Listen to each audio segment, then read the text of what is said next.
তো আমরা দুটো সফটওয়্যার ইউজ করব, একটা হলো ইলাস্ট্রেটর, একটা হলো ফটোশপ। তো ইলাস্ট্রেট থেকে ইলাস্ট্রেটর আসছে। ইলাস্ট্রেশন মানে অঙ্কন, আর ইলাস্ট্রেট মানে অঙ্কন করা, আর যে ইলাস্ট্রেশন করে বা যে অঙ্কন করে তাকে ইলাস্ট্রেটর বলা হয়। তাহলে ইলাস্ট্রেটর শব্দের অর্থ দাঁড়ালো হলো চিত্রকর, মানে যে চিত্র অঙ্কন করে বা কোনো কিছু ড্রয়িং করে তাকে চিত্রকর বলা হয়। আর ফটোশপটা মূলত রাস্টার বেস সফটওয়্যার। এখানে আমরা পিক্সেল দিয়ে কাজ করব, পিক্সেল নিয়ে। এখানে দুইটা সফটওয়্যারের যে ডকুমেন্ট তৈরি করব, যা ফাইল তৈরি করব, দুইটার গঠন প্রণালী আলাদা আলাদা, ডিফারেন্ট। তো ভেক্টরটা হলো অনেক স্ট্রং একটা সফটওয়্যার। এটা দিয়ে আমরা যেই অবজেক্টগুলো ক্রিয়েট করব, এটা কম্পিউটারে নন ডিস্ট্রাকটিভ, মানে এটার কোনো রেজুলেশন নাই, এটা আনলিমিটেড রেজুলেশন। এটা ড্রয়িং হয় হলো ম্যাথমেটিক্যাল অ্যান্ড জিওমেট্রিক্যাল টার্ম নিয়ে, ম্যাথমেটিক্যাল অ্যান্ড জিওমেট্রিক্যাল টার্ম নিয়ে এটা গঠিত হয়, যার কারণে এখানে কোনো রেজুলেশনের প্রয়োজন করে না। আর ফটোশপটা হলো আমরা বেশিরভাগ ক্ষেত্রে রিসোর্স নিয়ে কাজ করি, যেমন একটা ইমেজ, একটা রিসোর্স। আর এই ইমেজের রিসোর্সটা আসে হলো কোথা থেকে? ক্যামেরা থেকে। ছবির মেইন রিসোর্সটা কিন্তু ক্যামেরা, কারণ ক্যামেরা ছাড়া ছবি কল্পনা করা যায় না, ঠিক আছে? এখন ক্যামেরা দিয়ে যে ছবিটা তোলে তার যেই মেথডটা সেটা কিরকম? ক্যামেরা মূলত তার লেন্সে একটা ফ্রেম ধারণ করে, যে একটা নির্দিষ্ট সাইজের একটা ফ্রেম ধারণ করে, তারপর সে সেখান থেকে লাইটের মাধ্যমে কিছু কালার অ্যাবজর্ব করে। দ্যাট মিনস ক্যামেরা হলো একটা লাইটের রিফ্লেকশন থেকে কালারটাকে নিয়ে তার ফ্রেমে বন্দি করে, এবং সেটাকে আমরা ইমেজ বলে থাকি। এবং সে যে এই কালারগুলো নিয়ে ফ্রেমে বন্দি করলো, সে বন্দি করার জন্য তার কতগুলো ছোট ছোট ডট প্রয়োজন হয়, যেটাকে আমরা পিক্সেল বলে থাকি।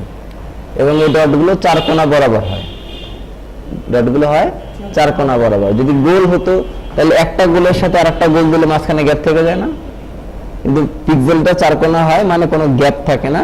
প্রত্যেকটা পিক্সেলের ভিতরেই কি থাকে? কালার ইনফরমেশন থাকে। প্রত্যেকটা পিক্সেলের ভিতরে কালার ইনফরমেশন থাকে। তার মানে ফটোশপে আমরা যে কাজটা করতেছি সেটা হলো পিক্সেল বেসড, আর ইলাস্ট্রেটরে যে কাজটা করতেছি সেটা হলো ভেক্টর বেস।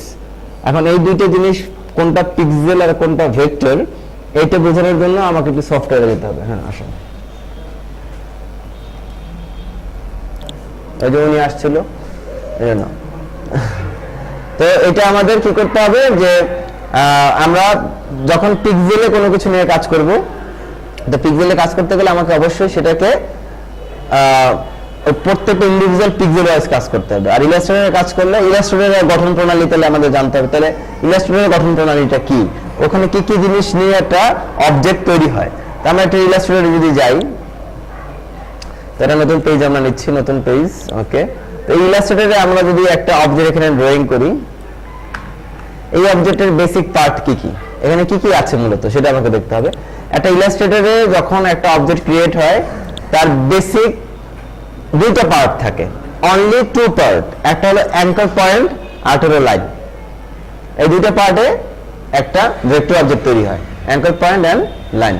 এই দুইটা বেসিক কম্পোনেন্ট দিয়ে, বেসিক উপাদান দিয়ে টোটাল ইলাস্ট্রেশনটা হয়, টোটাল জিনিসটা এখানে ড্রয়িং করা যায়। তো এই অ্যাঙ্কার পয়েন্টটা হলো আমাদের এই কর্নারগুলো, এটাকে অ্যাঙ্কার পয়েন্ট বলে। দেখেন আমি যখন মাউসটা এখানে নিচ্ছি তখন শো করতেছে অ্যাঙ্কার, আর এখানে যখন নিচ্ছি তখন বলতেছে পাথ, পাথ বা লাইন বা সেগমেন্ট। একই নাম, কিছু একই জিনিস ডিফারেন্ট নামে এখানে প্রকাশ হয়। সেগমেন্ট, লাইন, অনেক ধরনের নামে প্রকাশ হয়। তো আমাদের ইলাস্ট্রেশনের বা ইলাস্ট্রেটরের বেসিক উপাদান হলো অ্যাঙ্কার পয়েন্ট এন্ড লাইন। আর ফটোশপের রাস্টার অবজেক্টের বেসিক উপাদান কি? পিক্সেল। ওকে, তাহলে ওখানে অনেকগুলো পিক্সেলের সমন্বয়ে তার সাথে কালার অ্যাড করলে একটা ইমেজ প্রস্ফুটিত হয়, বা একটা ইমেজ শো হয়, বা একটা ইমেজ বোঝা যায়। আর এইখানে যখন আমরা অ্যাঙ্কার পয়েন্ট এবং লাইনের পরে লাইন, লাইনের পরে লাইন, তারপরে কালার দিলে আমরা শেপ এবং আদার্স অবজেক্টগুলোকে এখানে আমরা ক্রিয়েট করতে পারবো। যেমনটি আমি লাস্ট ক্লাসে বলেছিলাম যে আমাদের গ্রাফিক্সে যে মেইন উপাদানগুলো আছে সেই উপাদানগুলো নিয়ে আলোচনা করেছিলাম। কি কি ছিল? লাইন ছিল, কালার ছিল, তারপরে শেপ ছিল, স্পেস ছিল, তারপর টেক্সচার ছিল, তারপর টাইপোগ্রাফি ছিল। হ্যাঁ, এই জিনিসগুলো আমাদের একটা গ্রাফিক্সের ভিতরে এই উপাদানগুলো আমরা এখান থেকে নিচ্ছি। তো দ্যাট মিনস তাহলে এইখানে আমরা কোন কোন উপাদানগুলোকে ভেক্টরে ফেলবো এবং কোন কোন উপাদানকে আমরা রাস্টারে ফেলবো। তো এইখানে দুইটা উপাদানই আর কি ভেক্টরে এবং রাস্টারে আমাদের গ্রাফিক্স করার জন্য এই যে 7টা উপাদান, এই 7টা উপাদান আমরা যেভাবে ফটোশপেও করতে পারি সেভাবে ইলাস্ট্রেটরেও করতে পারি। কিন্তু এখানে একটা জিনিস আছে, যে জিনিসটা রিসোর্স আমাদের হাতে ক্রিয়েশনের নাই, সেই জিনিসটা আমরা থার্ড পার্টি থেকে আনতেছি, মানে থার্ড একটা অ্যাঙ্গেল থেকে আনতেছি, যেটা সেটা রিসোর্সটা কি, যেমন ইমেজ, এই ইমেজটাকে আমরা ট্রিট করব অ্যাজ এ রাস্টার হিসাবে, একটা পিক্সেল বেসড ব্যাপার হিসেবে এটাকে আমরা ট্রিট করব, মানে এটাকে আমরা দেখবো হলো রাস্টার হিসেবে। তো এই রাস্টারটাকে যখনই আমি এটাকে ফ্র্যাগমেন্টেশন করতে যাবো, ভাঙতে যাবো, তখন আমাকে একটা আলাদা সফটওয়্যারে নিয়ে যেতে হবে, সেই সফটওয়্যারটার নামই হলো ফটোশপ। আর ইলাস্ট্রেটরে যখন আমরা কাজ করব সেটা আমাদের নিজেদের মতো হ্যান্ডেল করে নিয়ে কাজ করব, নিজেদের মতো করে আমরা পাথ তৈরি করব, কালার দিব, অ্যাজ ইট ইজ সবকিছু আমরা একদম তার ইনিশিয়াল পর্যায় থেকে শুরু করে একদম লাস্ট পর্যায় পর্যন্ত সমস্ত কাজটাই আমরা নিজেরা করব। এখানে আসলে থার্ড পার্টি বলতে কোনো কথা থাকবে না, মানে আমরা কার কাছ থেকে হেল্প নিয়ে কাজটা করতেছি না। মানে ইলাস্ট্রেটর মানে কি, চিত্রকর, আমি নিজেই চিত্রকর, আমি নিজেই চিত্র ড্রয়িং করতেছি। আর ফটোশপটা মানে ফটোর দোকান, এখানে সমস্ত ফটোশপ নিয়ে, মানে ফটো নিয়ে আমরা এখানে কি করব, কাজ টাজ করে সেটাকে আবার ইলাস্ট্রেটরে আনতে পারি, ইভেন আমরা ফটোশপে নিয়েও কাজ করতে পারি। এখানে মজার বিষয় হলো কি, এই দুইটা সফটওয়্যার কোনটা কোনটার চেয়ে কম না। এই যে বলতে পারেন যে না তাহলে ইলাস্ট্রেটর মনে হয় একটু বড়, ফটোশপটা মনে হয় ছোট, না, সম্পূর্ণ ভুল ধারণা। এটা কোনটার চেয়ে কোনটা কম না, দুইটা সফটওয়্যারই ইন্ডিভিজুয়াল, তারা নিজেরা নিজের সেক্টরে একদম আপ টু ডেট, মানে সে স্বয়ংসম্পূর্ণ, সেও স্বয়ংসম্পূর্ণ, কিন্তু মেথড দুটো আলাদা। এখানে পার্থক্যটা শুধু কি, মেথড, মানে আমার অবজেক্টের বডি পার্টটা আলাদা। যেমন এইটাকে কখনো আমরা বলবো যে স্টিলের একটা টেবিল, অবশ্যই বলবো এটা কাঠের টেবিল, কারণ এটা কি মেইন ম্যাটেরিয়ালটা কি, কাঠ। এটাকে আমরা কখনোই বলবো যে এটা লোহা দিয়ে বানানো হয়েছে, না, এটা লোহা না, এটা কি বলবো, এটা প্লাস্টিক। দ্যাট মিন্স আমার ম্যাটেরিয়ালটা কি, আমার উপাদানটা কি, সেই উপাদান দিয়ে আমরা তার নামকরণ করে থাকি। তার মানে ফটোশপ হলো আমাদের মেইন উপাদান হলো পিক্সেল, আর ইলাস্ট্রেটরের মেইন উপাদান হলো ভেক্টর। এই হলো পার্থক্য, ঠিক আছে। এখানে পার্থক্য আর দুইটা কি, রাস্টারটা মানে যেটা আমাদের পিক্সেল বলতেছি, ওইখানে যে পরিমাণ কালারের ইনফরমেশন থাকে, যে পরিমাণ রেজুলেশন থাকে, সেটা একটা লিমিটেশন হয়।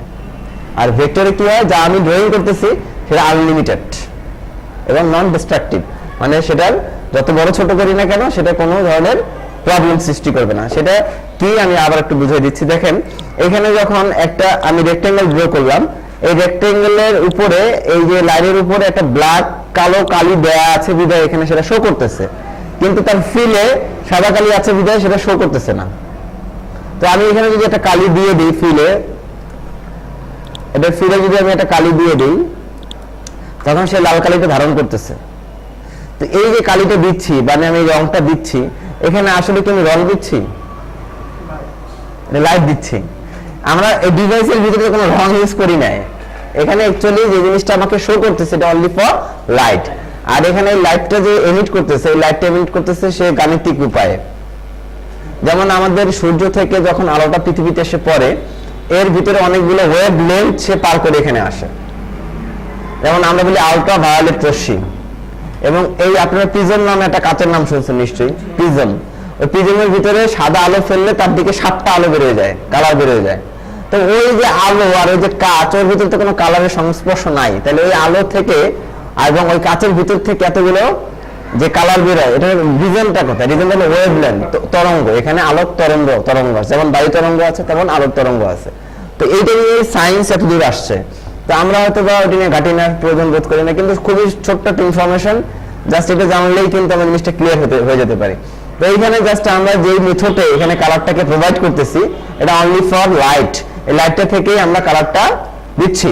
এবং এইটা যখন আরেকটা ডিভাইসে চলে যাবে, দ্যাট মিন্স এটা যদি আমরা প্রিন্টিং এ নিয়ে যাই, তো প্রিন্টার কি করবে, ও এখানে ডিটেক্ট করবে what the colour it is, মানে এটা কোন কালার। তখন সে কি করবে, কালার মেজারমেন্টটা করে ফেলবে, এটা রেড কালার, তাহলে এখান থেকে ই নিতে হবে, মেজেন্টা নিতে হবে 100% এবং ইয়েলো নিতে হবে 100%, দুইটা মিলে কি হবে, রেড হবে। তখন সে কালিটা এখন ওইভাবে ছাড়ার পরে কালি যখন প্রিন্ট হয়ে আসবে তখন রেড কালার প্রিন্ট হয়ে আসবে। এখানে মানুষের সংস্পর্শে কিছুই নাই, মানুষ শুধু কমান্ড করতে পারে, কিন্তু কাজটা টোটালি ডিভাইস করতেছে। কালির মেজারমেন্টটা কি করতেছে, ডিভাইস। দ্যাট মিন্স আমি এখান থেকে কম্পিউটার যেভাবে এটাকে প্রিপেয়ার করে দিব, মেশিন ঠিক সেভাবে ওটাকে প্রিপেয়ার করে আমাদের কাছে আবার দিয়ে দিবে। তার মানে এখানে শুধু একটা গাণিতিক যুক্তি আর কিছু না, অনলি ম্যাথমেটিক্যাল টার্ম। আর জ্যামিতিক কেন বলতেছি, কারণ এটা একটা সাইজ আছে, এটাকে জ্যামিতিক সাইজ বলা হয়, শেপটা হলো জ্যামিতি। ঠিক আছে। তো এইখানে এই মূল অবজেক্টটা আমরা যদি কন্ট্রোল ওয়াই প্রেস করি তাহলে দেখা যাবে যে এইখানে দেখেন অ্যাঙ্কর পয়েন্ট এবং লাইন, এর বাইরে কিছুই নাই। তো ও এখানে যে কালারটা ফেলতেছে, এখানে দুই ভাবে সে কালারটা ফেলতেছে ভেক্টরে কি একটা হলো লাইনের উপরে কালার ফেলতেছে, আর একটা লাইনের মাঝখানে কালার ফেলতেছে। মানে যদি আমরা লাইন এখানে ড্র করি তার ভিতরে একটা গ্যাপ সৃষ্টি হবে না, তো গ্যাপটাকে ফিল করতেছে কি দিয়ে, কালার দিয়ে। এই জন্য এটাকে বলা হয় ফিল কালার, এটাকে বলা হয় ফিল কালার। আর যেটা লাইনের উপরে কালার করতেছে সেটাকে আমরা বলি স্ট্রোক কালার, মানে একটা স্ট্রোক, মানে একটা দাগ, দাগের উপরে আমরা কালারটা দিচ্ছি, এজন্য এটাকে বলি স্ট্রোক কালার। দ্যাট মিন্স এখানে আমরা ভেক্টরে যখন কোনো কিছু কালার প্রোভাইড করব, আমরা স্ট্রোকে কালার দিতে পারবো এবং ফিলে কালার দিতে পারবো। যখন স্ট্রোকে আমি কালার দিব তখন সেটা লাইন আকারে প্রকাশ করবে। সেই লাইনটা হতে পারে স্ট্রেইট, হতে পারে কার্ভ, হতে পারে কর্নার, হতে পারে রাউন্ড। ঠিক আছে। তো সেই কালারটাকে আমরা দেখে জাস্ট একটা ভিজিবিলিটি নিয়ে আমরা একটা জিনিস মেজার করব যে হোয়াট ইজ ইট, এটা কি আসলে। এটা হতে পারে রেক্ট্যাঙ্গেল, হতে পারে ট্রায়াঙ্গেল, হতে পারে সার্কেল, অ্যাজ ইট ইজ, যাই হতে পারে। তো সেই জিনিসটা জাস্ট মানুষের ব্রেন একটা ইমেজ দেখে কিন্তু একটা জিনিস মেজার করে। মানুষ কিন্তু সাউন্ড মনে রাখে না, মানুষের স্মৃতিতে থাকে কি ইমেজ, ছবি। আমি যদি এখন বলি আপনারা ছোটবেলা কেমন ছিলেন, তখন আপনি কল্পনার ছবি নিয়ে আসবেন যে আমি এই জায়গায় গেছিলাম, এই জায়গায় এই দৃশ্যগুলো ছিল, কিন্তু কোনো কথা তখনকার মনে নাই। কিন্তু কেউ কোনো কথা কিন্তু মনে করতে পারবে না, হয়তো দু একটা কথা হার্ড হইলে মানুষ মনে রাখার চেষ্টা করে, কিন্তু মানুষ বেসিক্যালি মনে রাখে কি স্মৃতিতে ধারণ করে ইমেজ। দ্যাট মিনস এইখানে লজিকটা এইটাই যে আমরা গ্রাফিক্সে একটা ইমেজ তৈরি করি। এখানে কি ভেক্টর কি রাস্টার, এখানে তো একটা যখন একটা কি বলে ভিউয়ার যখন দেখবে এটাকে, তখন তো সে ওটা ইন্ডিকেট করবে না what is vector, what is raster, what is typography, what is shape, এগুলো তো সে এখানে ডিটেক্ট করবে না। কিন্তু অ্যাজ এ গ্রাফিক ডিজাইনার হিসেবে আমাদের কিন্তু প্রত্যেকটা জিনিসের নাম এবং তার ব্যবহারটা বুঝতে হবে। তো এইখানে এই জিনিসটা তো ডিটেল বলার উদ্দেশ্য হলো যে আমরা কখন ওই জিনিসটা গোলাই না ফেলি, যে কখন আমাকে কোনটা ইউজ করতে হবে। আমি জাস্ট আপনাকে একটা ধারাবাহিকভাবে একটা ব্রিফ করে গেলাম যে কখন আমরা ভেক্টর, কখন আমরা রাস্টার ইউজ করব এবং কোনটা কোন সফটওয়্যার ইউজ করব, জাস্ট এই ব্যাপারটা। এখন এই পক্ষান্তরে যখন আমরা এই জিনিসটাকে ইলাস্ট্রেটরে ফটোশপে নিয়ে কাজ করব, তখন কিন্তু সেটা ওই আমার লাইন আর ওই ফিল এটা থাকবে না, তখন সে শুকু কতগুলো ডট ডট ডট ডট তার মধ্যে কালার। তো এখানে আমরা শেপ নিতে পারবো, ওখানে শেপ নেওয়ার অপশন আছে, ওখানে রেক্ট্যাঙ্গেল নিতে পারবো, সার্কেল নিতে পারবো, সবকিছু নিতে পারবো, কিন্তু সেটা পড়বে কি বেসড, পিক্সেল বেসড। আর এখানে পড়তেছে অ্যাঙ্কর পয়েন্ট আর লাইনের উপরে আর শেপের উপরে, সব জায়গায় কালার। আর হলো আমার শেপের বা একটা অবজেক্টের গঠনটা কি সেটা দেখতে হবে।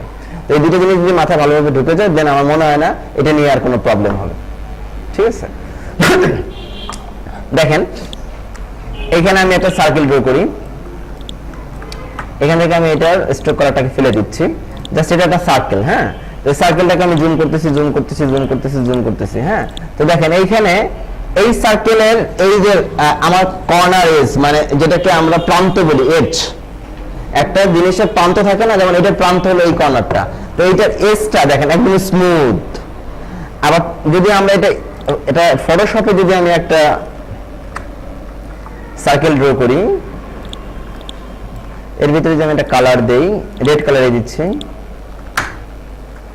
এখন এখান থেকে মনে হচ্ছে যে না খুব মাশাআল্লাহ ভালোই আছে, এজটা ঠিকই আছে, কিন্তু আপনি যখন জুম করবেন দেখেন এই হলো তফাৎ। বুঝে গেছে ব্যাপারটা? ওইখানে আমি কিভাবে দেখতেছিলাম এইভাবে, আর এখানে আমি কিভাবে দেখতেছি এইভাবে। ঠিক আছে। তো এই হলো মূলত রাস্টার এন্ড ভেক্টরের পার্থক্য। কারণ এই দুটার বেসিক পার্থক্যটা হলো তার গঠন প্রণালীতে। এটা জিওমেট্রিক্যাল ম্যাথমেটিক্যাল টার্মে গঠিত হয়, আর এটা হলো পিক্সেলের ভিতরে কালার দিয়ে গঠিত হয়।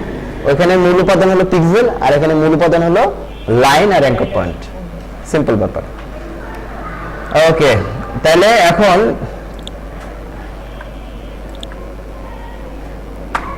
আর রেজুলেশনটা তো মনে হয় ভালোভাবে বুঝতে পারছেন। যদি বলা হয় যে এটা কত রেজুলেশনের ছবি সেটা একটা প্রশ্ন, আর এটা যদি বলা হয় যে কত পিক্সেলের ছবি সেটা একটা প্রশ্ন। তো পিক্সেল হলো এন্টায়ার ছবিতে যতগুলো পিক্সেল থাকে সেটা হলো অত পিক্সেলের ছবি, আর 1 বর্গ ইঞ্চির ভিতরে যতগুলো পিক্সেল থাকে সেটা হলো তার একক, মানে রেজুলেশন তার একক, মানে 1 বর্গ ইঞ্চির ভিতরে কতগুলো আমার রেজুলেশন বা কতগুলো পিক্সেল রয়েছে। তাহলে আমি টোটাল এন্টায়ার ছবির পিক্সেলগুলো বের করে ফেলতে পারতেছি।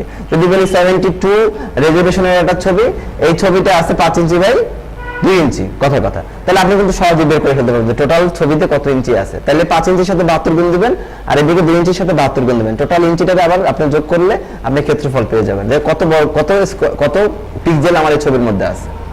হ্যাঁ, এইভাবে করে আমরা পিক্সেল বের করব। আর এইখানে ইলাস্ট্রেটরে আমরা সব জিনিসে ইউনিট সাইজ হিসাবে ইঞ্চি হিসাবে ইউজ করতে পারি, এখানে পিক্সেল না ইউজ করলেও হয়, এখানে আমরা ইঞ্চিতে সব কাজ করতে পারি। এখানেও পিক্সেলের মাপও আছে, তো পিক্সেলের একটা ক্ষুদ্র পিক্সেলের কত মাপ সেটা আমরা অত সূক্ষ্মভাবে সেটাকে নিরূপণ করতে পারি না, তবে এটাকে আমরা কনভার্ট করে দেখতে পারি। যেমন আমি এখানে ইলাস্ট্রেটরে ধরেন যদি একটা 4 কোণা ড্র করি তাহলে সুবিধা হবে আমাদের। আমি 1 ইঞ্চি বা 1 ইঞ্চি পরিমাণ একটা বক্স ড্র করলাম, এটাকে আমি একটা কালার দিলাম। ওকে, তো এইটাকে আমি এখন পিক্সেলে রূপান্তর করে দেখবো না। আচ্ছা,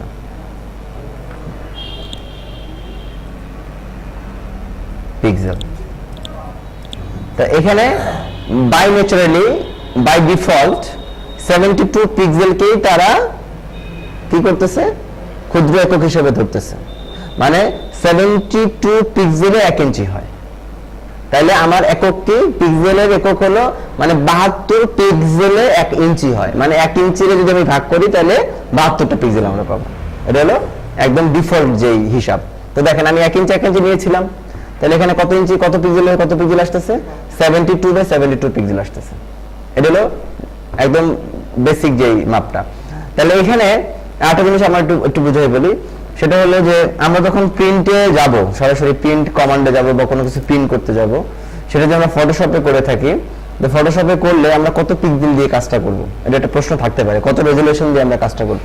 তো এখানে দেখা যাচ্ছে যে আমরা প্রিন্টিং এ গেলে, প্রিন্টিং এ আবার দুইটা সেক্টর আছে, একটা হলো অফসেট প্রিন্টিং। আপনারা জানেন অফসেট প্রিন্টিং মানে এই যে বইটি যেসব জায়গায় ছাপানো হয়, ছোট ছোট সূক্ষ্ম কাজ যেখানে করা হয়, ভিজিটিং কার্ড যেখানে ছাপানো হয়, ইনভাইটেশন কার্ড যেখানে ছাপানো হয়। আরেকটা আছে আমাদের ডিজিটাল প্রিন্টিং, এটা হলো কি অফসেট প্রিন্টিং, আর এটা হলো ডিজিটাল প্রিন্টিং। ডিজিটাল প্রিন্টিং এ পোস্টার, ব্যানার, ওই যে পিভিসি দিয়ে যেগুলো ছাপানো হয়।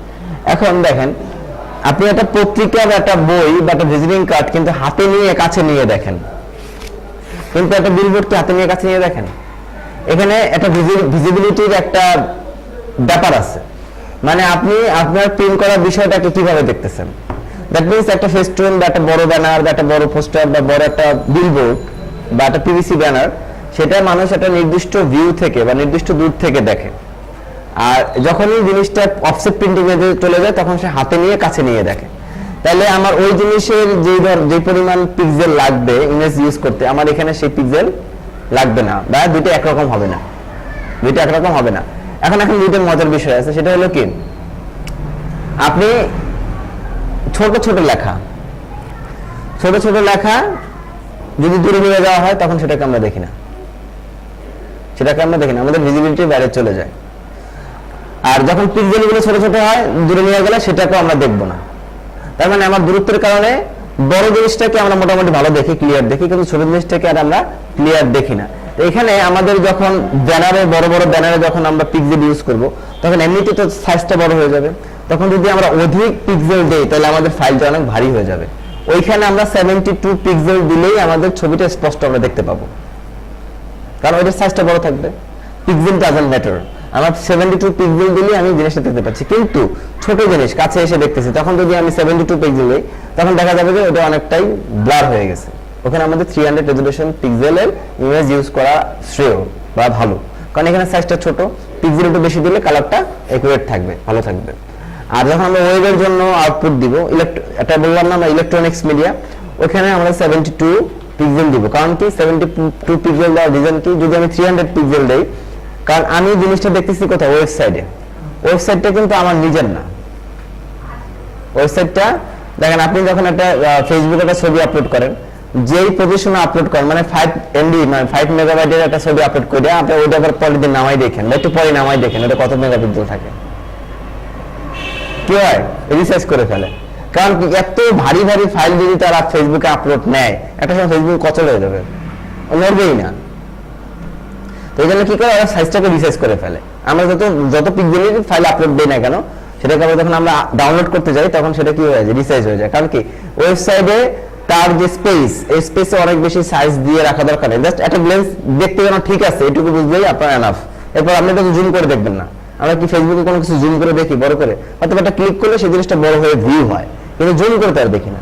কিন্তু আমাদের গ্রাফিক্সের একটা জিনিস জুম করে দেখতে হয়, আমাদের কাজের সুবিধার্থে যে জিনিসটা ভালো আছে কিনা, জিনিসটা কোয়ালিটি কি, সেটাকে আমাকে জুম করে দেখতে হয়। যখন আমরা দেখবো যে না জুম করে আমি কোয়ালিটি পাচ্ছি না, তখন আমাকে পিক্সেলের হেরফের করতে হবে। তো এক্ষেত্রে আমাদের মাথায় রাখতে হবে যে আমরা যদি ইলেকট্রনিক্স মিডিয়া যাই, তখন আমরা কোনো ইমেজ ইউজ করলে সেটাকে 72 পিক্সেলে রাখতে পারবো, অথবা ডিজিটাল প্রিন্টের ক্ষেত্রে আমরা 72 রাখতে পারবো, কিন্তু অফসেট প্রিন্টিং এর ক্ষেত্রে আমরা 300 রেজোলিউশন বা পিক্সেল দিয়ে আমরা কাজ করার চেষ্টা করবো। তবে কি হবে, আমাদের ছবির কোয়ালিটিটা ভালো আসবে, এই হলো ব্যাপার। ওকে, আচ্ছা আজকে আপনারা কি কোন সফটওয়্যার দিয়ে শুরু করতে চাচ্ছেন, ফটোশপ না ইলাস্ট্রেটর? বলেন। ফটোশপ দিয়ে শুরু করব। আপনি কি বলেন, ফটোশপ না ইলাস্ট্রেটর?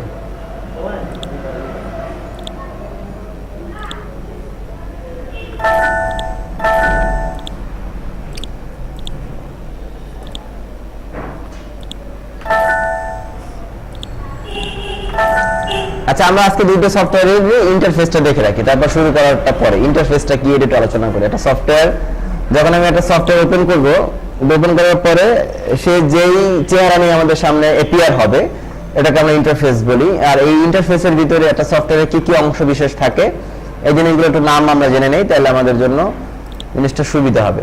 তো একটা সফটওয়্যার যখন আমি ওপেন করলাম, এখানে মূলত কোনো ডকুমেন্ট নাই, এখানে কাজ করার কোনো পরিবেশ নাই, এটা জাস্ট একটা ব্ল্যাঙ্ক সফটওয়্যার ওপেন হয়েছে। ওপেন হওয়ার পরে এই সফটওয়্যারের ভিতরে প্রথমে দেখা যাচ্ছে সফটওয়্যারের নামটা আছে পিএস, ফটোশপ। আমি ইলাস্ট্রেটরের পাশাপাশি ওপেন করে রাখি বোঝার জন্য। তো তারপরে এই পিএস এর পাশে যে জিনিসগুলো আছে এটাকে আমরা বলি মেনু, এটাকে আমরা বলি মেনু। এই মেনুর আন্ডারে, প্রত্যেকটা মেনুর আন্ডারে বিভিন্ন ধরনের অপশন আছে, এই অপশনগুলো আমরা ইউজ করে থাকবো, কাজ করে থাকবো।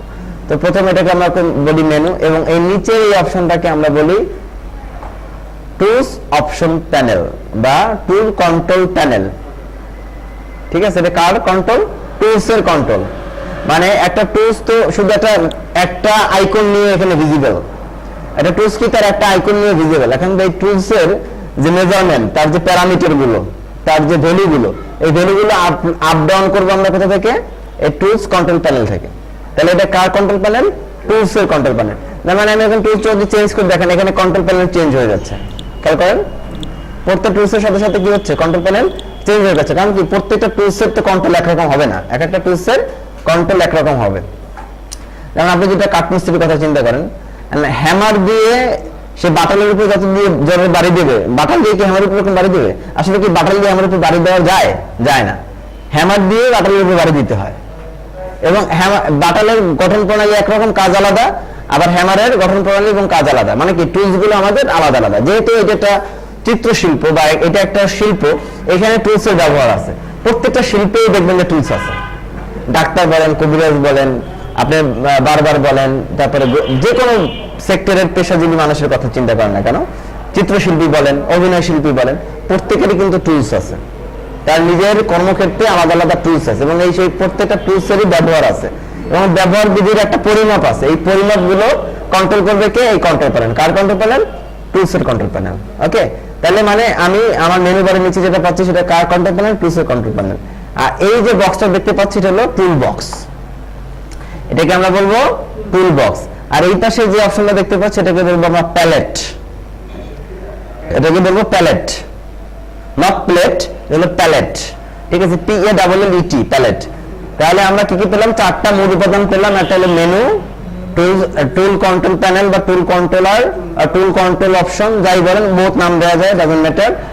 এটাকে বলবো টুল বক্স, এটাকে বলবো প্যালেট। ঠিক পক্ষান্তরে আমাদের অ্যাডোবি ইলাস্ট্রেটরও তাই। অ্যাডোবি ইলাস্ট্রেটরও এখানে টুল, এটাকে মেনু বলা হয়, এটাকে টুলসের কন্ট্রোল প্যানেল বলা হয়। এখানে আমার মজার জিনিস কি, এখানে আমি যেহেতু কোনো ফাইল ওপেন করি না, যার কারণে এই কন্ট্রোলটা আসে না। আমি যদি যখনই আমি নতুন একটা ফাইল তৈরি করবো, তখন দেখবেন সাথে সাথে কিন্তু এখানে টুলসের কন্ট্রোলটা চলে আসবে। দেখেন চলে আসছে টুলসের কন্ট্রোল, কিন্তু ফটোশপে এমনিতে আগে এসে রয়েছে। এখানে পেজ ওপেন করি না, তারপর এখানে এসে আছে।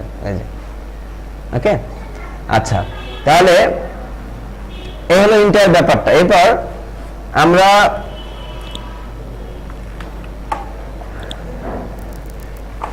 একটা পেজ দিতে হবে। প্রতিটা কাজের জন্য আমাদের একটা ডকুমেন্ট তৈরি করতে হবে, মানে আমার একটা পাত্র তৈরি করতে হবে, কিসের উপরে কাজ করব, সেই পাত্রটা আমাদের ডকুমেন্ট বা পেজ। আপনি যদি অঙ্কন করেন, আপনার ক্যানভাস লাগবে না? আর ক্যানভাস নিলে কি হবে, আপনার রং তুলি লাগবে না।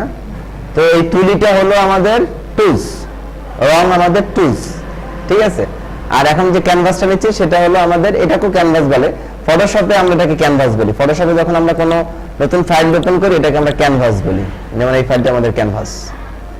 আর ইলাস্ট্রেটরে যখন আমরা ফাইল তৈরি, নতুন নিউ ডকুমেন্ট তৈরি করি সেটাকে আমরা ডকুমেন্ট বলি। ডকুমেন্ট মানে ফাইল, ঠিক আছে, এটা ফাইল বলি। যাই হোক, দুইটা জায়গায় আমাকে ক্যানভাস নিয়েই কাজ করতে হবে, ডকুমেন্ট নিয়েই কাজ করতে হবে। তো এখানে ডকুমেন্ট একটা এরিয়া শো করতেছে, এটা হলো আমাদের এরিয়া, মানে যতটুকু জায়গায় আমরা কাজ করব সেটার এরিয়া। তো এখানে ফটোশপ এবং ইলাস্ট্রেটরে একটু ঝামেলা আছে।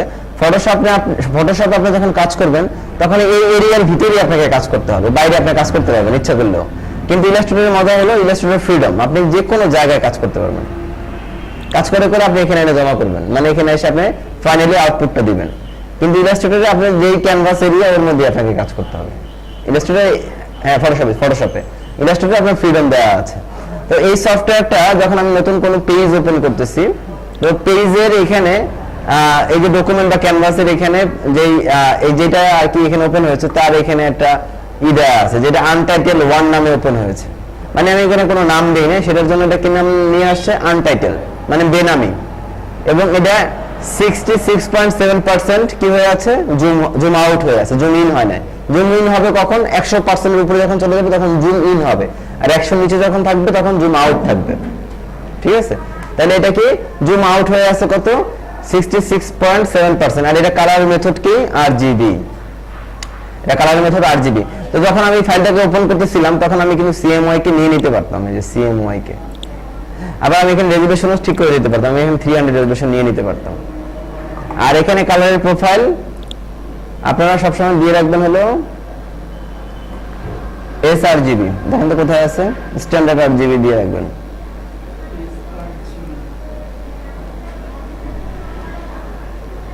আর যদি সিএমআই কে দিলে এটা দিব, আর যদি আরজিবি দিই তাহলে আমরা এসআরজিবি দিব। এটা গেল কোথায়,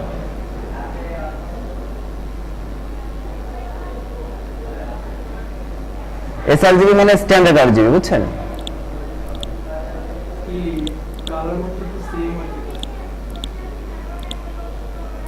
ও আরজিবি তে গেলে ঠিক হয়ে যাবে, এই যে স্ট্যান্ডার্ড আরজিবি নিজেই আসে, এসআরজিবি। হ্যাঁ, এই যে এসআরজিবি আর স্ট্যান্ডার্ড আরজিবি এটা কেন, এটার একটা পিছনে একটা ইতিহাস আছে।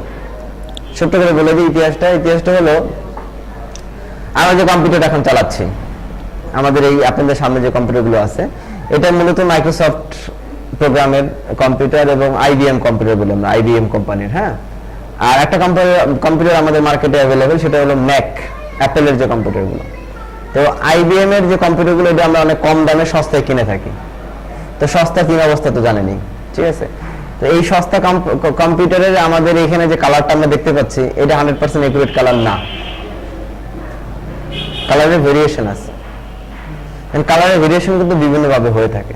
কারণ আপনি আমার কম্পিউটারে যদি আমি মনিটরের কালারের ব্রাইটনেসটা বাড়াই রাখি, গামা বাড়াই রাখি, লিমিনিটিসিটি বাড়াই রাখি, তখন আপনার কম্পিউটার একই কনফিগার, একই সবকিছু, একই মনিটর, আপনারটা কমন আছে, কালার কিন্তু এলোমেলো দেখবেন, কিছু করার নেই। টিভিতে আমরা স্ট্যান্ডার্ড মোড দেই না, টিভিতে যখন আমরা টিভি দেখি কি নর্মাল মোড দিয়ে, স্ট্যান্ডার্ড মোড দেই, হ্যাঁ পার্সোনাল মোড, অনেকগুলো মোড দেই না। মোডের কারণে কি টিল দেই, মিল্ক দেই, এরকম দেই না, ওই কারণে কি কালারটা একটু ভেরিয়েশন তৈরি হয়। অনেকে একটু ঠান্ডা কালার পছন্দ করে, একটু কালারটা একটু ঠান্ডা করে রাখে, কেউ একটু ওয়ার্ম কালার পছন্দ করে, একটু ওয়ার্ম রাখে, কেউ আবার চকচকা কালার পছন্দ করে, চকচকা রাখে, কেউ আবার গামাটাকে বেশি দেখতে পছন্দ করে, কারণ এক একজনের রুচি এক এক রকম।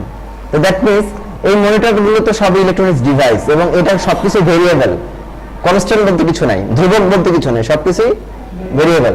এই ভেরিয়েবল জিনিসের প্রবলেমটা হয় কি, আপনি একরকম সেটিং করে রাখলেন, আমি একরকম সেটিং করে রাখলাম, আপনি আমার কম্পিউটারে কাজ করে গেলেন, বাইরে কি সুন্দর কালার দেখে আসছে, আমার কম্পিউটার আসছে সব ফ্যাকাশ হয়ে গেছে, কারণ নাকি কি হলো কি জানি সমস্যা হয়ে গেছে, কম্পিউটার মনে নষ্ট হয়ে গেছে বা ফাইল মনে নষ্ট হয়ে গেছে। আসলে ব্যাপারটা তেমন কিছুই না, ব্যাপারটা হলো টোটালি কালারের ব্যাপারটা, মানে আমার কম্পিউটারে কি রকম কালার আমরা দিয়ে রাখছি সেটার উপর ডিপেন্ড করে। তো এখন এখানে প্রবলেমটা হয় কোথায়, এই আইবিএম কম্পিউটার আসার পরে দেখা যাচ্ছে যে ডিজাইনার ডিজাইন করে প্রিন্টে দিচ্ছে, ডিজাইন এখানে একরকম করতেছি, প্রিন্ট আর একরকম আসছে, আশ্চর্য ঘটনা, অনেক ভেরিয়েবল তৈরি হচ্ছে। তখন কি তাদের ভিতরে একটা ঝামেলা সৃষ্টি হলো, কারণ কি এই যে আধুনিক এখন আমরা এই যে পর্যায়ে এসে আমরা এখন ডিজাইন শিখতেছি, এর পিছনে অনেক ঘটনা ঘটে গেছে, অনেক সফটওয়্যারগত ঘটনা ঘটছে, কালারগত ঘটনা ঘটছে। এই ঘটনা সম্বন্ধে আমাদের যদি না জানি, এর ইতিহাস যদি না জানি তাহলে কিন্তু মজা পাবেন না আসলে। এই ঘটনাগুলোর কারণে একটা সময় শেয়ার করতে হবে, কারণ এইরকম প্রবলেমে অনেক মানুষ পড়ছে। হ্যাঁ, তখন কি করলো, তখন এই অ্যাডোবি কোম্পানি এই শুধু কম্পিউটারে কালার নিয়ে দেখা যাচ্ছে যে 40% কালার মিসিং। তো একটা কালার যদি 40% মিসিং হয় তাহলে সেখানে কালার থাকে, সব এলোমেলো হয়ে গেছে। তাহলে এই অ্যাডোবি কোম্পানি চিন্তা করে বার করলো যে কালারের কি এমন মেথড ইউজ করলে কালারটা মোটামুটি ঠিকভাবে দেখা যাবে। তারপর ওরা স্ট্যান্ডার্ড RGB কালার মোডটা তৈরি করলো। এখন ফটোশপে যে কালারটা আমরা ইউজ করি RGB কালারটা, মূলত আমরা যে কম্পিউটারে যে কালারটা দেখি CMYK কে দেখি আর RGB দেখি তো RGB তে, কারণ এটা তো পিক্সেল আর এটা তো আলো দিয়ে দেখাচ্ছে, তার মানে RGB শব্দ কিছু নাই। CMYK একটা মেথড, জাস্ট CMYK একটা মেথড, এই মেথড। হ্যাঁ, কিন্তু বেসিক্যালি আমরা তো দেখি সব ইলেকট্রনিক্স ডিভাইস দিয়ে ডিজাইনটা যখন করি, তখন ইলেকট্রনিক্স ডিভাইস করি না, তখন এটা আমরা দেই হয়তো বা CMYK, কিন্তু দেখি কিসে RGB তেই দেখি, কিন্তু মেথডটা আলাদা। কারণ কি, যখন এটা প্রিন্টে যায় তখন তার কিছু প্যারামিটার আছে চেঞ্জ করতে হয়। কারণ কি, কালির যে ব্যাপারটা, কালির ব্যাপার আলোর ব্যাপার তো এক হবে না। এন্ড ওয়েভলেন্থ আর আপনি কালির মিশ্রণ এক করতে পারবেন কোনোদিন? আলোর তরঙ্গের কথা যেটা বললাম, সেই জিনিসটার তরঙ্গ আর আপনি পানি দিয়ে কালি দিয়ে মিলাচ্ছেন, সেটা কি একরকম হবে? কখনো হবে না। যার কারণে কি একটা কনফিউশন সৃষ্টি হয়, একটা কনফ্লিক্ট সৃষ্টি হয়। যার কারণে এই অ্যাডোবি কোম্পানি স্ট্যান্ডার্ড RGB নামে একটা কালার কোড তৈরি করলো, যেটা দিয়ে মোটামুটি এখনো 10% ঘাটতি আছে। আমরা যে কালারটা দেখি এখনো 10% ঘাটতি আছে। তাহলে বলবেন তাহলে 100% কেউ দেখে না? অবভিয়াসলি দেখে। তারা দেখে একমাত্র যারা ম্যাক কম্পিউটার ইউজ করে, তারা 100% কালার ঠিকভাবে দেখে। কিন্তু আমরা যারা IBM এর কম্পিউটার ইউজ করতেছি এখন, এরা আমরা 100% কালারের যেই ডেনসিটি বলেন বা কালারের যে লাইটনেস বলেন, 100% কালার আমরা কখনোই দেখি না। আমাদের কালারে অনেক ঘাটতি আছে।